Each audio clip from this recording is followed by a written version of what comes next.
Okay, so I just want you to talk about a problem that you've been having, and then we're just going to talk through it, and I'm going to try and help you in the best way that I can. So just tell me what you've been feeling or what you've been experiencing, okay? Well, I just graduated high school and I'm about to start college in the fall, Mm-hmm. and I'm really worried I'm gonna have a bad experience in college like I did in high school because I have abdominal migraine. Okay.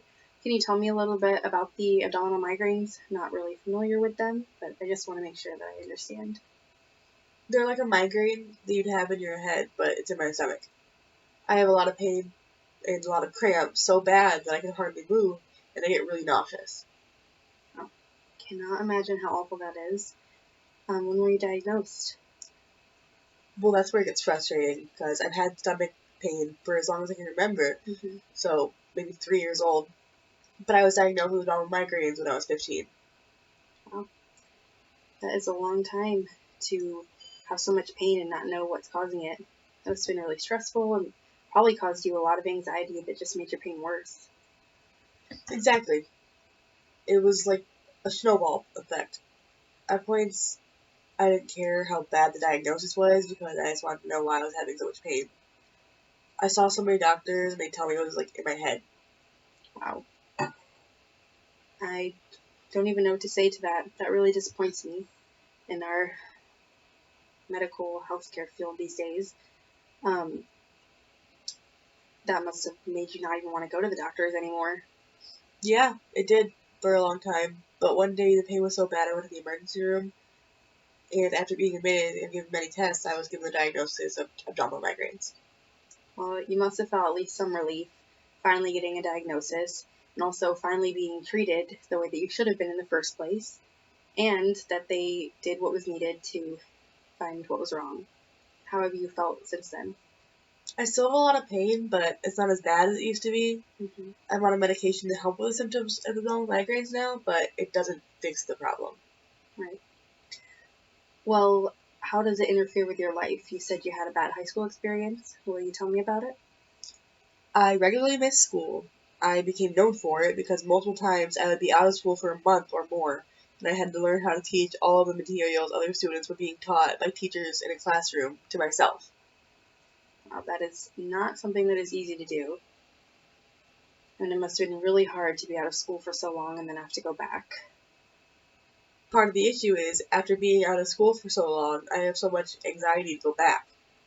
I've also always struggled with social anxiety, and I was scared of the other questions, or the other questions other kids would ask when I came back after such a long time. Right? That would cause a lot of anxiety. I mean, high school is already hard enough as it is without adding in everything you were experiencing. How did it affect you academically? Well, I still maintained a high GPA because I had to learn to cope, and my anxiety has always pushed me. It's something that you should be proud of that you were still able to maintain a high GPA. Can you tell me how your anxiety made you pushed you? I would stay up all night and feel awful to finish my assignments. When I would have anxiety attacks, if I felt like I was going to get a bad grade. And when I get anxious, about my stomach hurts even more. Sounds like a never-ending cycle that's probably really hard to manage. So, most people in your situation were just given up, especially a high school student. So you have to be really strong and really intelligent. You should be proud of that. Thank you. It wasn't easy. It's like a bad cycle. I would miss school because I was in so much pain, and then missing school would give me anxiety, which would cause my stomach to hurt worse, so I would miss more school. Right. And then you're worried this cycle is just going to continue in college. Yeah. I know college is going to be even more challenging, and even though I'm excited for this new experience, it also makes me nervous. I want to be able to join organizations and meet new people, but I worry that I'm going to get stomach aches on important dates and will have to miss out. They happen at random times and I have no idea what to do, and it ruins a lot of things I'm excited for, like playing with my friends or things I want to do. And then when you try and push through the pain and still go to the events or hang out with your friends, you're just not having a good time. It's not enjoyable. So it's either do you cancel or do you push through it and suffer. Right.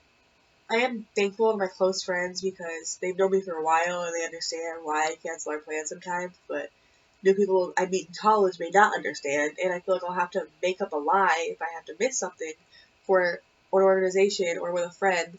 And I've always been really insecure about people not believing me or thinking that I'm faking being in pain or being sick.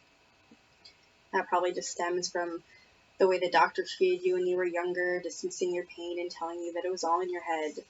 But now you actually have a real medical diagnosis. You know, it's not just a stomach ache. You know what the problem is. And any organization you join, you know, you just talk to them about it and they should be willing to work with you and they should understand. And then any friend should understand if they're as good as the ones you have now. Yeah, I hope so. I know in college attendance is absolutely crucial, which to be honest isn't something I really felt in high school because I always had good grades, but better than a lot of my classmates. But I had terrible attendance, which isn't possible in college. Also, the campus is huge, and I have to walk a lot, which will be very hard to do when I have a stomachache. Yeah. Do you feel comfortable going to your professors at the beginning of the semester and, you know, telling them about your abdominal migraines and just saying, hey, if I have to miss a class, is it okay if we work through it? You know, they might be able to help you in case you have to miss points or anything that may come up. Yeah, I never thought about doing that, but I guess that'd probably be a really good idea for me. I don't want professors to think I'm just skipping or making up an excuse if I miss class, and it might be awkward talking to them about it, but I think it'll be beneficial in the end. I'm glad you agree. I do think it will be a good idea. Are there any other concerns you're having about going to college? Mainly balancing the workload between school and my job and my social life. Mm-hmm. Right now, I work as a server, and it's a really good money, but it's very stressful, and I have to run around a lot, and it's a lot of physical work. Mm-hmm. I know serving is much more difficult than people think it is, but you know it's a lot of work, especially when you are already having pain and then you have to carry all these heavy trays and run around and deal with so many things. Maybe it would be a better job to have, or a better idea to have a job that is on campus where you're just sitting most of the day and you don't have such a high stress level. What do you think about that? That's something that I really want to look into, because I think that would be a really good idea for me. I do too. And, you know, it might not be as good of as money as serving would be, but I mean, if you think about it, if you have to call in because you're in pain and that's going to cause you more pain, you just keep getting your shifts covered or you're calling in, whereas the other job you could still manage without calling in because you'd just be sitting there, you might still make as much money in the end. Yeah, I guess it's right. I never even thought about that, actually. Well, maybe it's something you should look into. And if you keep up the good work that you've been doing in high school, and I think you're going to have a great time in college. I hope so.